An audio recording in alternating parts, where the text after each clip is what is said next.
শবে বরাতের রাতে নবীজির সেই অলৌকিক ঘটনা। সেদিন ছিল শাবান মাসের 14 তারিখের দিবাগত রাত। পুরো মদিনা শহর নিস্তব্ধ, আকাশ জুড়ে রূপালী চাঁদের আলো। হজরত আয়েশা রাদিয়াল্লাহু আনহা নিজ ঘরে বিশ্রামে ছিলেন। হঠাৎ মাঝরাতে তার ঘুম ভেঙে গেল। তিনি লক্ষ্য করলেন পাশে নবী করিম সাল্লাল্লাহু আলাইহি ওয়াসাল্লাম নেই। আয়েশা রাদিয়াল্লাহু আনহা কিছুটা চিন্তিত হয়ে পড়লেন। তিনি ঘর থেকে বের হয়ে নবীজিকে খুঁজতে লাগলেন। অন্ধকারে হাঁটতে হাঁটতে তিনি জান্নাতুল বাকি মদিনার কবরস্থান পর্যন্ত পৌঁছে গেলেন। সেখানে গিয়ে তিনি দেখলেন গভীর রাতে নির্জন কবরস্থানে দাঁড়িয়ে বিশ্বনবী সাল্লাল্লাহু আলাইহি ওয়াসাল্লাম আকাশের দিকে হাত তুলে চোখের পানি ফেলছেন এবং উম্মাতের জন্য পরম করুণাময় আল্লাহর কাছে প্রার্থনা করছেন।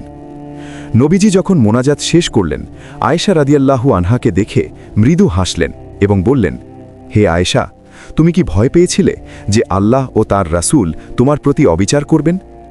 আয়েশা রাদিয়াল্লাহু আনহা বিনীতভাবে বললেন, হে আল্লাহর রাসূল, আমি ভেবেছিলাম আপনি হয়তো অন্য কোনো বিবির ঘরে গিয়েছেন।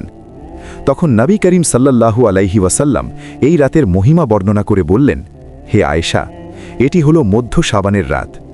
এই রাতে মহান আল্লাহ দুনিয়ার আসমানে নেমে আসেন এবং বনু কালব গোত্রের ভেড়ার পশমের চেয়েও বেশি সংখ্যক মানুষকে ক্ষমা করে দেন। এই রাতে আল্লাহ তাআলা রহমতের দরজা খুলে দেন এবং বান্দাদের ডাকতে থাকেন, কে আছো ক্ষমা চাওয়ার, আমি তাকে ক্ষমা করে দেব। কে আছো রিজিক চাওয়ার, আমি তাকে রিজিক দান করব। কে আছো বিপদে পড়া, আমি তাকে উদ্ধার করব।